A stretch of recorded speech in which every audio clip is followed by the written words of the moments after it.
So I just saw The Odyssey and I thought a fun video would be me ranking every single one of Christopher Nolan's films from worst to best, including The Odyssey.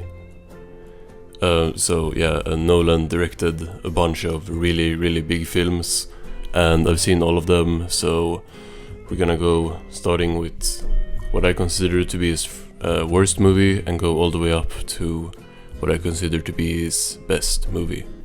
I'm gonna do this without spoilers, by the way, mainly because I want people to watch a lot of these movies. For example, if you like what I say about one of the movies, I don't want to spoil the twist at the ending, because there's a lot of twists and stuff, of course, in movies. So yeah, spoiler free, I will talk about what happens in the movies, but I will not spoil them.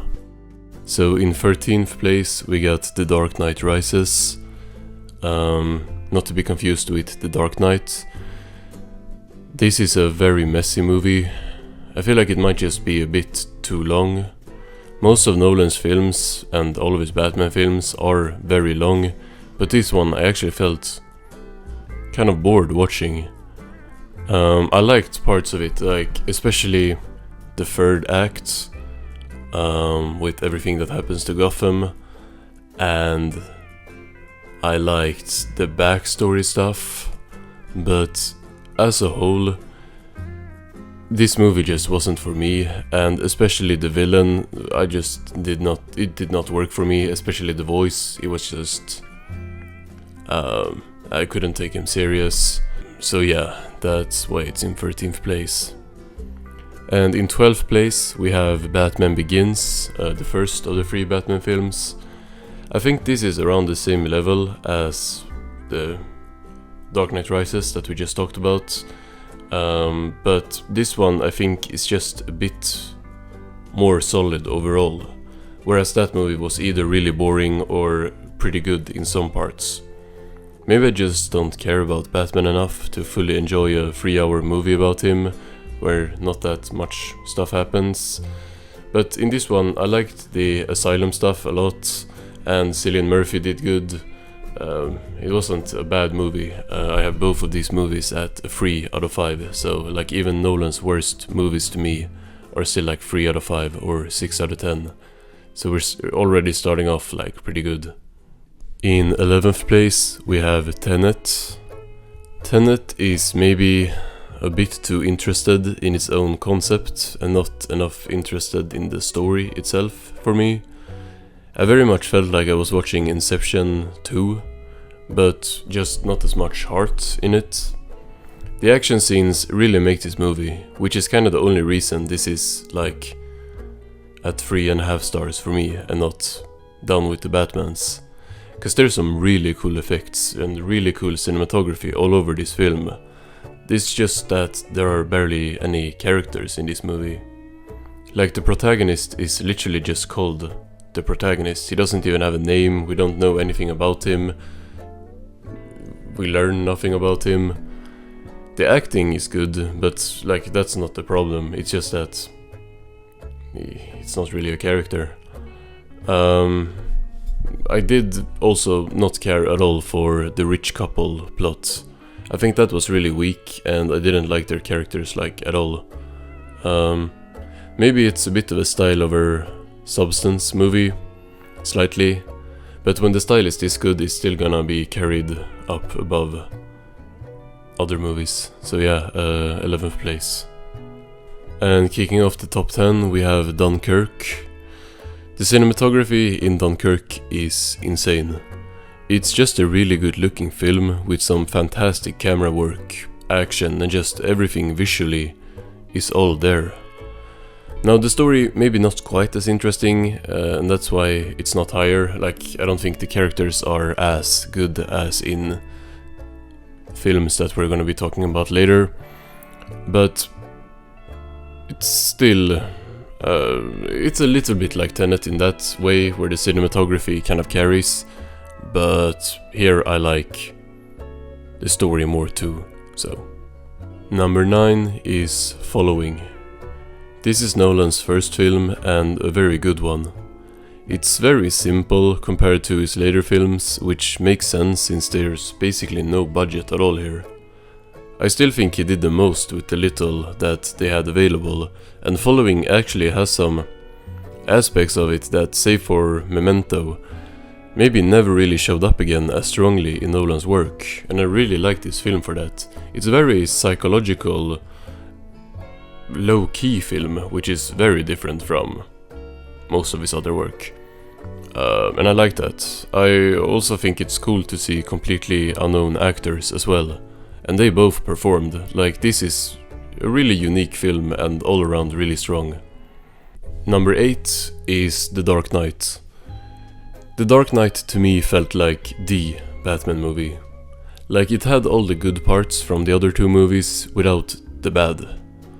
It even looks so much better than them. Like, the colors of this movie are beautiful. Like, everything with the cinematography in this movie just... the film looks amazing. Also, really strong and interesting villain that is acted just amazingly by Heath Ledger, rest in peace. But everyone does a good job here. Harvey Dent is good, Christian Bale is good as always. It's just a very good movie with so many iconic lines and scenes. Was kind of surprised after not really enjoying the first Batman, Batman Begins, and then seeing this, and I was like, it's still just in 8th place because there's just so much good in Nolan's filmography, and this film is still really good. Number 7 is The Odyssey. So his latest film just released, and it's a really epic movie, and it has some of the best action I think I've ever seen. Legit, the last act is insane, and so is pretty much everything with Odysseus' journey. The reason this isn't higher is because of the other stuff. It's just not as good when they cut back to Tom Holland. I don't have any problem with how the story is told non-linearly, cutting back and forth as we learn more stuff. I think that is cool and something that Nolan does a lot. But it just felt like we spent a little too much time back home, which instead could have been spent with Odysseus. Because Matt Damon does a really good job as Odysseus. So does all of them. Like, it's a really well acted movie despite the celebrity casting. But I think what really carries it is just how big the movie feels, how like all the action, all the like, this movie just looks incredible. But when they're back home, it doesn't feel as, it's not as strong. Number 6 is Insomnia. I really like the atmosphere of this movie. If the script was maybe just a bit tighter, it could go even higher, cause this film is just so nicely moody. They really nailed like the whole feel of the town that they're in. And the performances are great from everyone.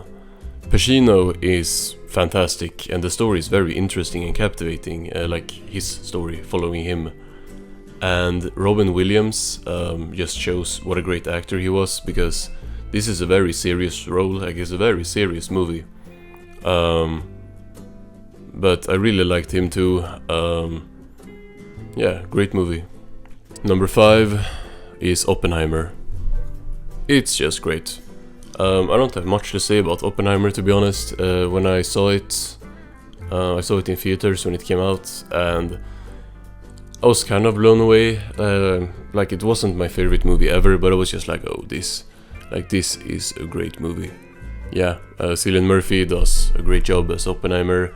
Everyone in the cast performs. Robert Downey Jr. was great. I like the shift from black and white. I like the cinematography. I like the story. It's a great movie. Number 4 is The Prestige. And this is kind of crazy because I wasn't that into this film until the end. Like, up until the end I was like, okay, this is probably going like a lot lower. I was thinking that it was gonna be like near the bottom, I think, and then the twists started coming in. And that saved the movie for me, and made me actually reconsider and change my opinion on a lot of stuff earlier in the movie. Like, without spoiling everything, the movie had so much setup that it felt like it was worth it, as the payoff was so great at the end, and I didn't see any of it coming, which was great. And you know, it's a movie about magic, it was still enjoyable all the way through, but towards the end it was just like, wow. And kicking off the top 3, in number 3 we have Interstellar. At first I thought this film was brought down slightly by all the farm stuff at the beginning and just how long it takes until the space stuff starts, but on rewatch, like, it really adds to the movie. This movie got me really emotional, like there's so much heart in it. The ending especially is just wow.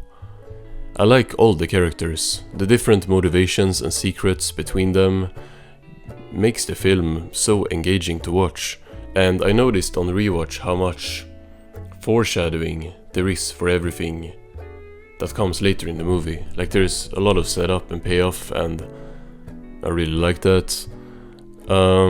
It's really near perfect.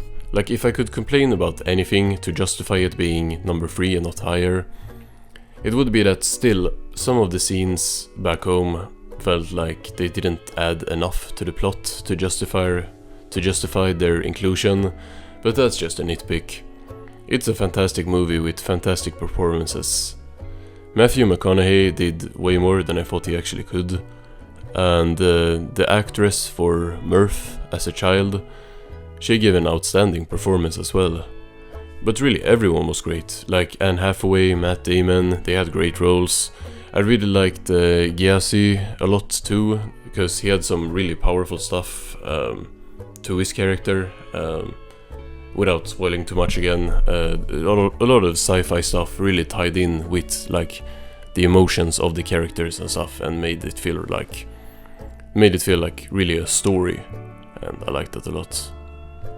And Nolan's second best film, in my opinion, is Inception. I've seen this film so many times, and I'll gladly put it on again with someone who hasn't seen it. It's just that good. Take everything cool about Tenet and give it an actual story with actual characters, and it's this. I love the characters in this one, and I think the mission is so straightforward, while at the same time being so nuanced and confusing on first watch, that it's just perfect. I think this is how you do sci-fi concepts like this, and explain them just the right amount, so that everything amazes you, but don't go completely over your head. Everyone in the team is interesting, and the ensemble cast comes together really well, with everyone having really great acting. I think Leo does especially great, but Cillian Murphy, he has a great performance as well. I have zero complaints about this movie, and for a long time this was my favorite Nolan movie, and the only one I would give a perfect 5 out of 5, until I watched the number 1 movie, which is Memento. Very rarely do I see a movie for the first time and instantly go like, okay, that's a 5 out of 5. I was in love with this movie from the first like 15 minutes, and it's probably one of, if not the most engaging first watch experience I've ever had with a movie. Guy Pearce is amazing as the main character. He's a really underrated actor, and his performance is top tier.